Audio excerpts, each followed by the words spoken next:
السلام علیکم فرینڈز، آپ دیکھ رہے ہیں تنویر ٹی وی۔ مزید اچھی ویڈیوز کے لیے ہمارے چینل کو سبسکرائب کریں اور بیل آئیکن کو مولانا صاحب، لبیک کے جو لوگ تھے، جو قائدین ہیں، ان کے خلاف بغاوت کے مقدمات درج کیے جا رہے ہیں، اس کو آپ کس حد تک جسٹیفائی سمجھتے ہیں یا غلط سمجھتے ہیں؟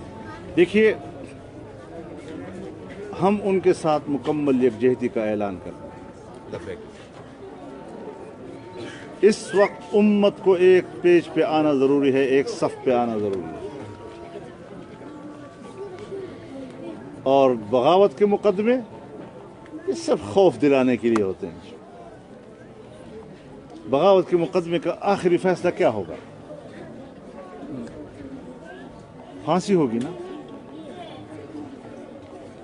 تو رسول اللہ کے ناموس پر امت یہ جان دینے کے لیے تیار ہے۔ یہ کون سی بات ہے؟ تکبیر! کسی امتی کے لیے سب سے آسان کام، سب سے زیادہ آسان کام اپنے آقا نامدار کے ناموس پر اپنی جان دینا، اور اگر یہ جان اور یہ زندگی قبول ہو جائے اس راستے میں، اور چاہیے کیا جائے؟ املاک کا نقصان بھی ہوا تھا، لوگوں کو بھی مشکلات ہوئی تھی۔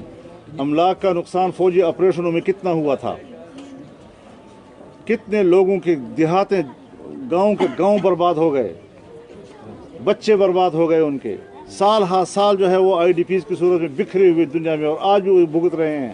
ان لوگوں کو اس وقت اس انسانیت کا احساس نہیں تھا۔